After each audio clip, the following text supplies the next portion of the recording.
Estamos hablando sobre el tema de el vivir una vida digna del llamado de la gracia de Dios para nuestras vidas. Diciéndolo de otra forma, estamos hablando sobre el tema de vivir vidas centradas en Cristo.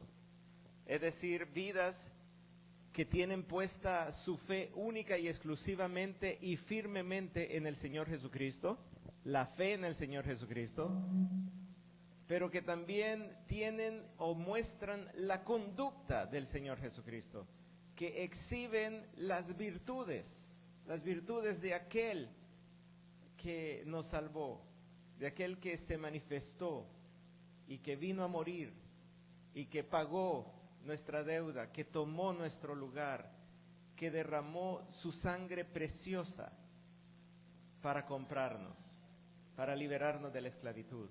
Pero también es una vida que hace las buenas obras de Cristo Jesús, que tiene un buen actuar. Es una vida llena de buenas obras. Eso es lo que estamos viendo, amados hermanos. Y si ustedes recuerdan el mensaje de ayer, el último mensaje de ayer, ahí en Tito capítulo 2, abran sus Biblias en Tito capítulo 2, hermanos, por favor. Recuerden, hermanos, que ahí estábamos hablando de un código de conducta. Un código de conducta. Y dijimos que... yo no soy, hermano.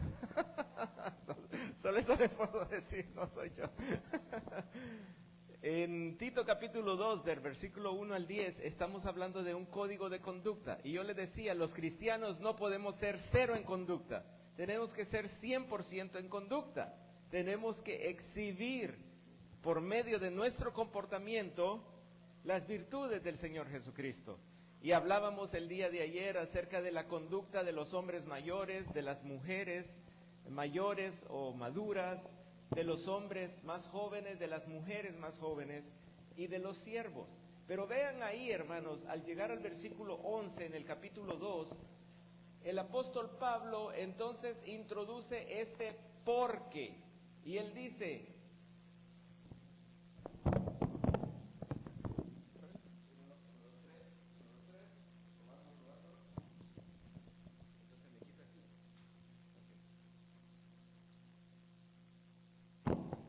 Perdón, hermanos, perdón.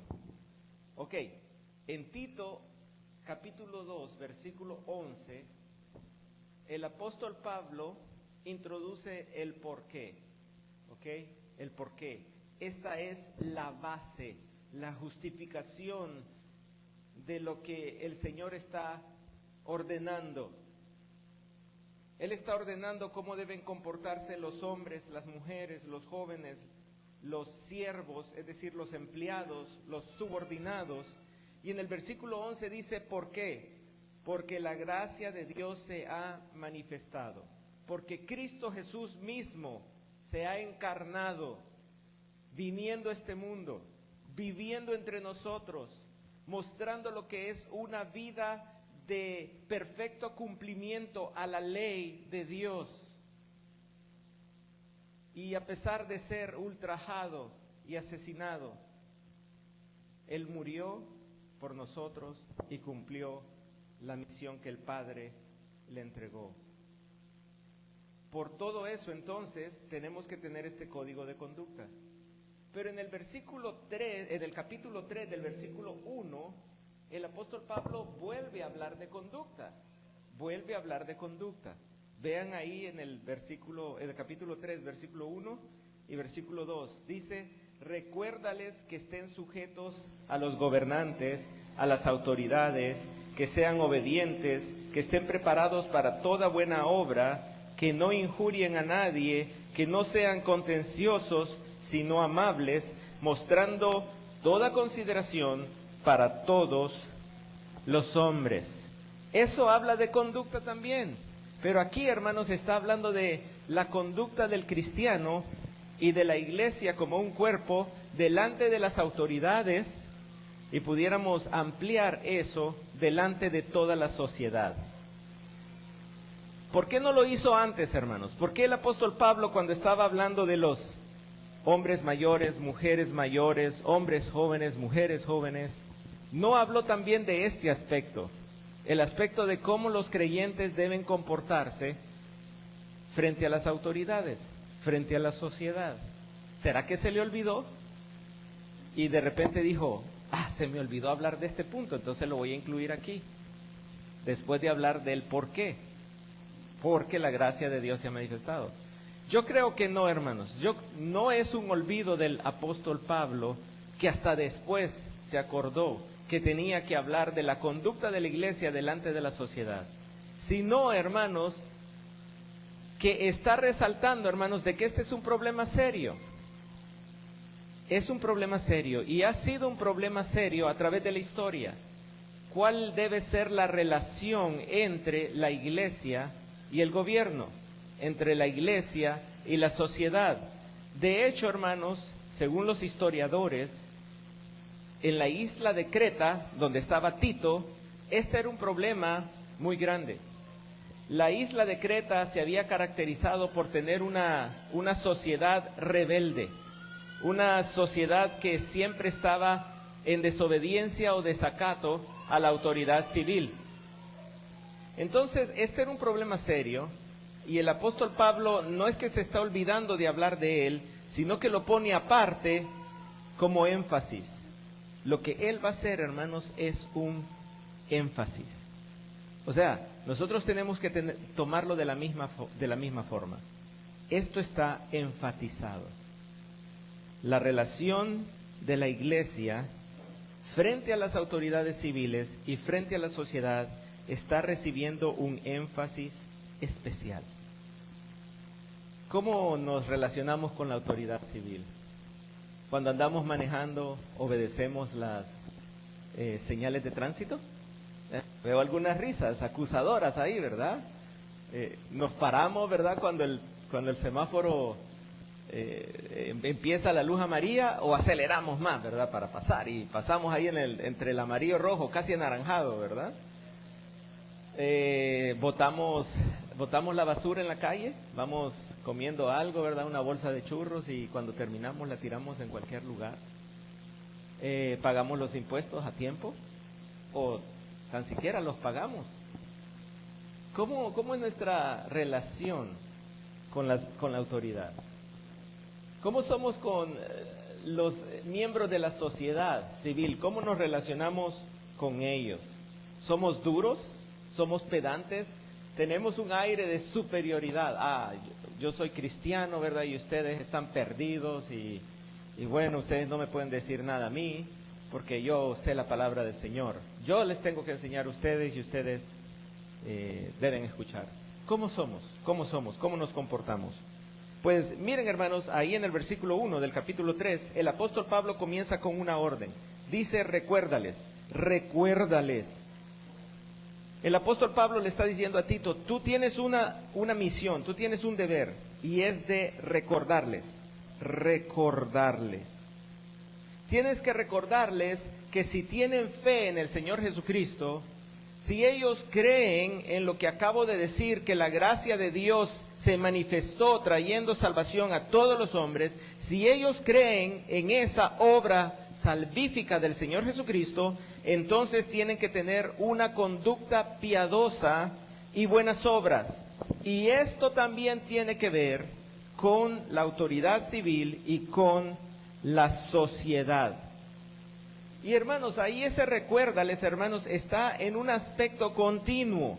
Lo que el apóstol le está diciendo es, no solo les recuerdes ahora una vez, sino que debes estar constantemente recordándoles esta cosa.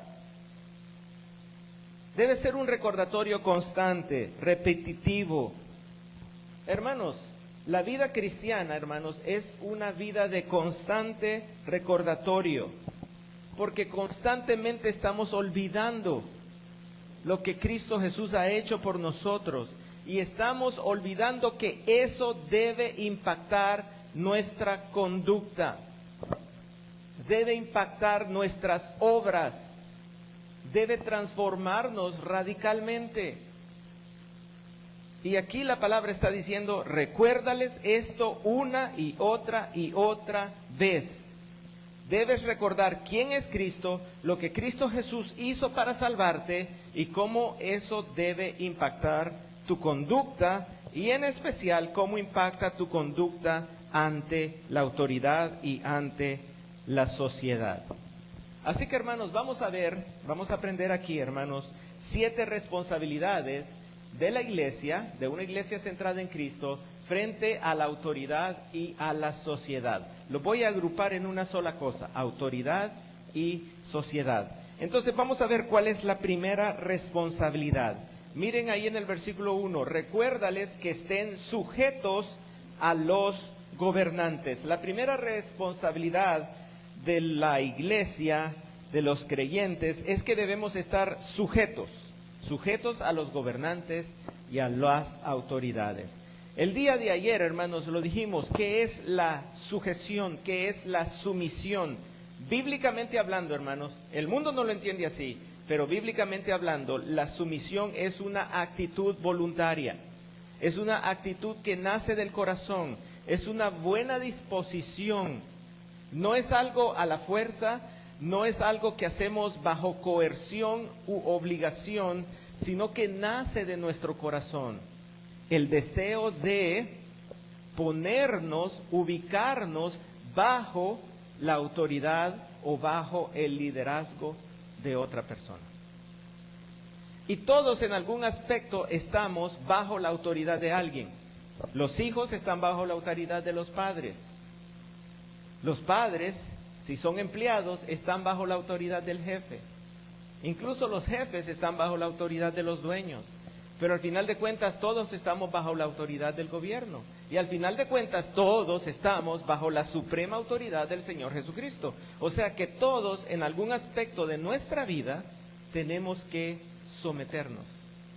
Y quizá ese aspecto en el que todos, no importa lo que seamos, debemos someternos, es en el aspecto de la autoridad civil, los gobernantes.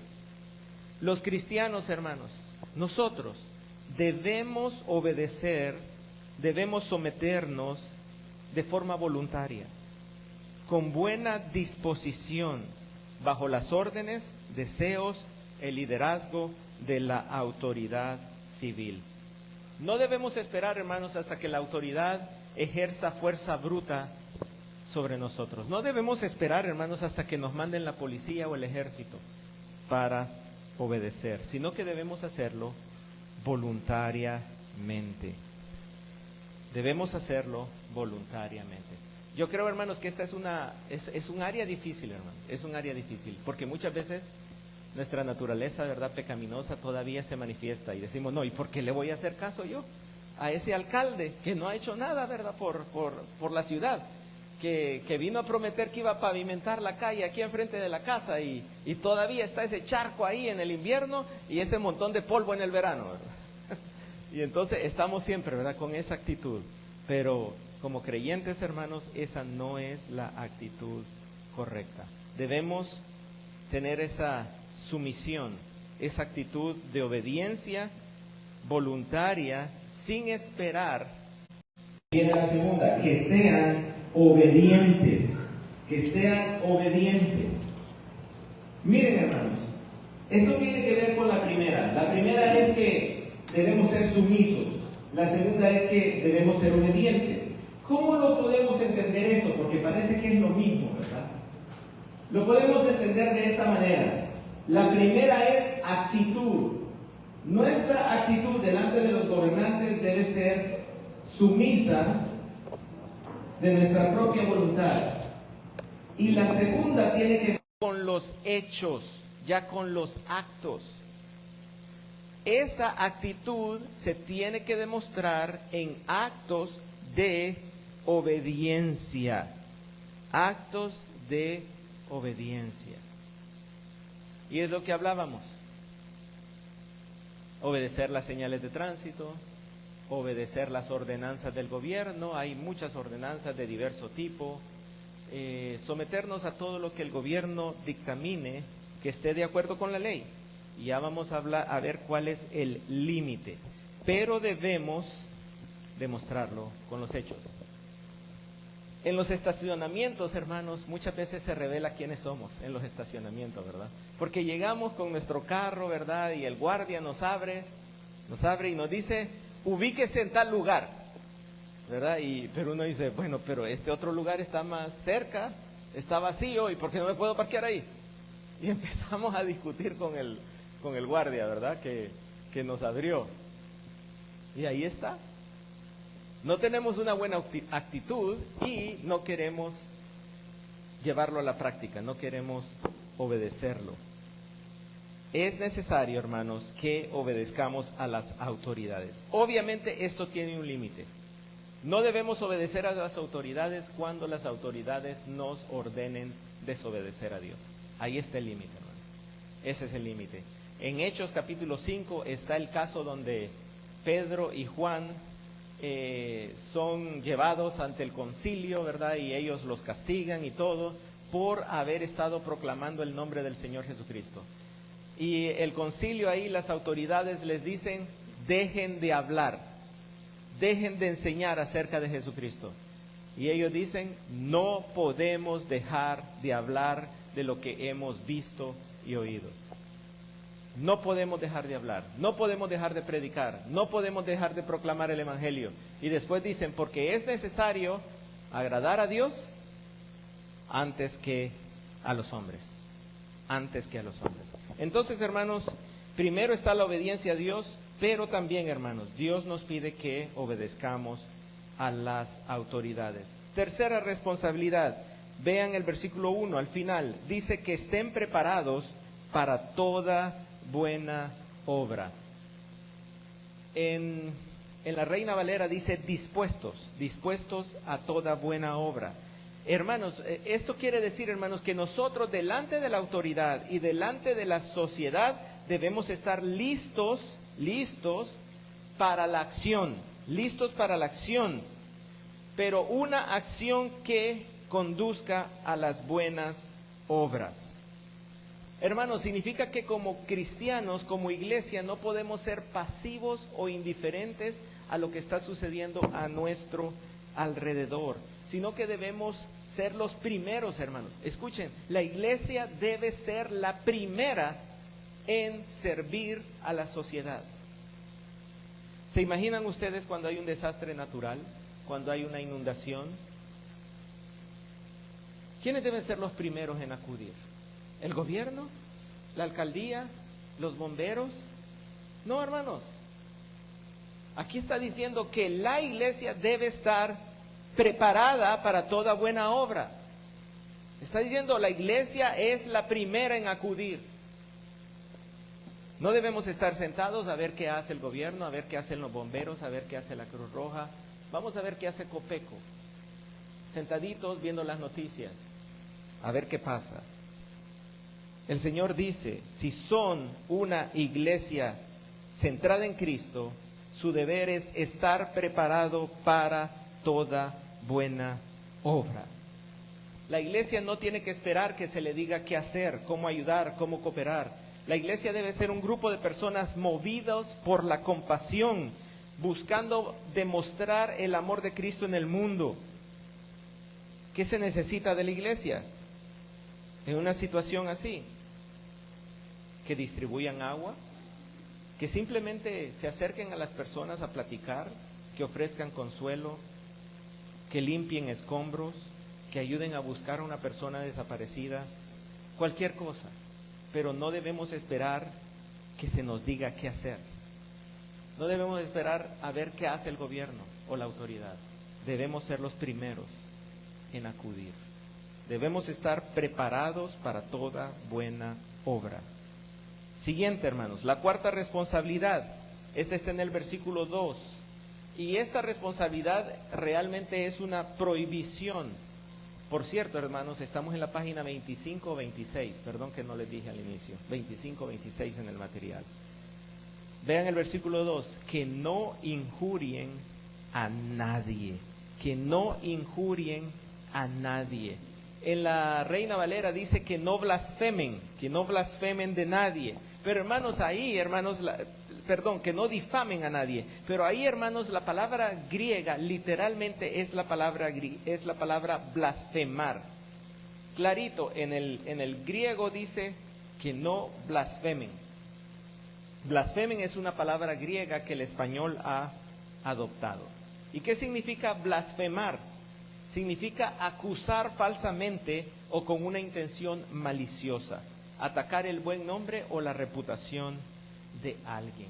Eso significa blasfemar. Y lo que está diciendo el Señor es que pueblo especial, pueblo escogido, por el que Cristo Jesús murió y derramó su sangre, yo no quiero que ustedes participen en el blasfemar. No quiero que ustedes participen en el atacar la reputación o el buen nombre de los demás. Y sí que caemos en eso, ¿verdad, hermanos? Caemos en eso. Caemos cuando andamos repitiendo lo que se dice en las redes sociales, repitiendo las acusaciones que se hacen contra los políticos, contra las autoridades, y le damos compartir. No compartimos el mensaje del domingo, pero sí compartimos el escándalo de corrupción que hubo por allá o por acá, ¿verdad? Eso sí lo compartimos. Y si vamos al perfil de Facebook, está todo lleno de noticias sensacionalistas, ¿verdad?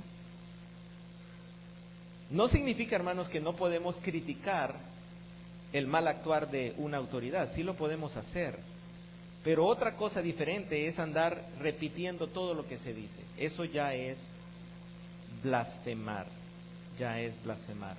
Así que, hermanos, nosotros podemos honrar a Cristo proclamando su mensaje, y también podemos honrar a Cristo cuando, en vez de repetir las cosas que se dicen por ahí, mejor guardamos silencio. Realmente eso puede traer más gloria al Señor que estar repitiendo todo lo que vemos en las redes sociales. Nuestro silencio como iglesia. Otra vez, hermanos, si hay una ley que contradice la palabra del Señor, podemos criticarla, podemos incluso protestar de alguna forma, hermanos, pero no lo vamos a hacer igual que el mundo. Por ejemplo, si se quiere introducir el aborto, creo que las iglesias deben manifestarse.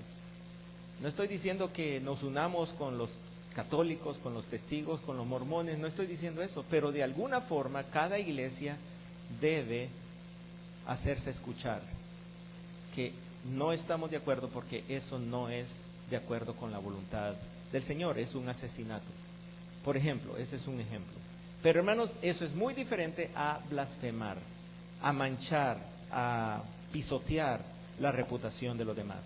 Quinta responsabilidad, vean en el versículo 4, también es una prohibición, dice que no sean contenciosos, que no sean pendencieros, que no sean pleitistas. Literalmente está diciendo que nos olvidemos del combate físico, ¿verdad? Que nos alejemos de discusiones prolongadas, acaloradas, que pueden llevar a la violencia verbal o incluso física. En otras palabras, está diciendo que como cristianos no debemos ser personas violentas, no debemos ser personas respondonas, no podemos ser de armas tomar. Si tomamos un arma, que sea la palabra de Dios. ¿Qué sería lo contrario a ser un contencioso? Lo contrario a ser un contencioso es ser un pacificador, hermanos. Lo que nosotros debemos es tener el mensaje del Evangelio como el mensaje que puede traer unidad, que puede traer reconciliación, paz y sanidad a la sociedad, en lugar de meterle leña al fuego, ¿verdad? Que muchas veces eso es lo que hacemos, hermanos, lastimosamente. Bien, estamos viendo las responsabilidades de la iglesia frente a la autoridad civil y frente a la sociedad. Vamos a ver la sexta. Vean ahí en el versículo 2. Dice, no blasfemen de nadie, no sean contenciosos, o sea, no sean pendencieros, no estén listos a la violencia, sino, o sea, lo opuesto, sean amables, sean amables.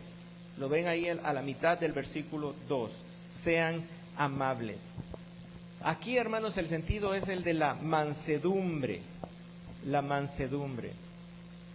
Es decir, hermanos, que aun cuando tengamos la razón, no vamos a tratar de imponernos a los demás por la fuerza o por el enojo, sino que debemos mostrar gentileza, debemos ser personas razonables, con las que se puede hablar, con las que se puede llegar a acuerdos. Dice un pensamiento ahí, hermanos, que lo tienen en su material, que en una sociedad impía e inmoral es fácil enojarse con los corruptos, y es fácil condenarlos, descartarlos, como si estuvieran fuera del alcance de la gracia de Dios. En 1 Timoteo, hermanos, el apóstol Pablo trata esto. En 1 Timoteo capítulo 2, el apóstol Pablo le dice a Timoteo, y le está diciendo a toda la iglesia en Éfeso: quiero en primer lugar que se levanten oraciones, rogativas, con acción de gracias y súplica por todos los hombres, especialmente por los que están en eminencia, por las autoridades. ¿Por qué? Porque muchas veces, hermanos, tenemos tanto prejuicio con la autoridad. Este es corrupto, este es así, este es narcotraficante, este es lo otro y esto, ¿verdad? Que muchas veces pensamos que la gracia de Dios no puede alcanzar a esa persona. Y lo que está diciéndonos es que seamos amables. ¿Por qué? Porque esa persona puede ser alcanzada con el mensaje del Evangelio del Señor Jesucristo. Debemos orar por esa persona, y si Dios nos da la oportunidad, debemos compartir el Evangelio. Sea el presidente, sea un diputado, sea un alcalde, sea un miembro del ejército, o sea cualquier persona de la sociedad. Porque aquí, hermanos, está hablando, sí, con un énfasis especial en la autoridad, pero también al final del versículo 2 dice todos los hombres, todos los hombres. O sea que es amplio, es para toda la sociedad. Y bien, ahora veamos la séptima responsabilidad de una iglesia centrada en Cristo. Dice al final del versículo 2, mostrando toda consideración para todos los hombres. Debemos entender esto como gentileza, ecuanimidad. Dios no quiere que nosotros seamos rudos, que seamos ásperos, ni siquiera con los incrédulos. Dios no quiere que asumamos un aire de superioridad, sino que seamos humildes, considerados y mansos. Esto, hermanos, no significa que no podemos confrontar a la sociedad por el pecado que hay en la sociedad. Sí, lo podemos hacer. Los cristianos, hermanos, si ustedes leen el Antiguo Testamento, los profetas confrontaban a los reyes porque se alejaban de la ley del Señor, y ahora la iglesia puede hacer lo mismo. La iglesia puede decirle a la sociedad: eso no está de acuerdo con la voluntad de Dios. Pero no lo debemos hacer de la forma equivocada. No lo debemos hacer con aspereza, con orgullo, con superioridad, sino que debemos hacerlo con gentileza, con amabilidad. Muchas veces, hermanos, creo que las puertas se nos cierran cuando somos ásperos, cuando la sociedad siente que llegamos con un aire de superioridad o de santurronería. Nos comportamos como perfectos. Eso no es la forma correcta de llegar a la sociedad.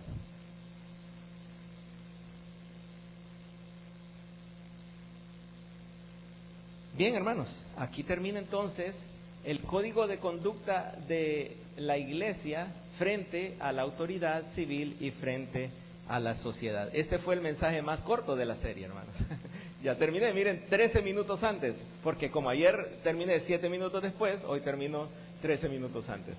Así que ya solo nos queda una sesión más, hermanos, y es la sesión de el poderoso testimonio cristocéntrico. Esa va a ser nuestra última reunión después de el descanso. Así que, hermanos, gracias. Dios les bendiga.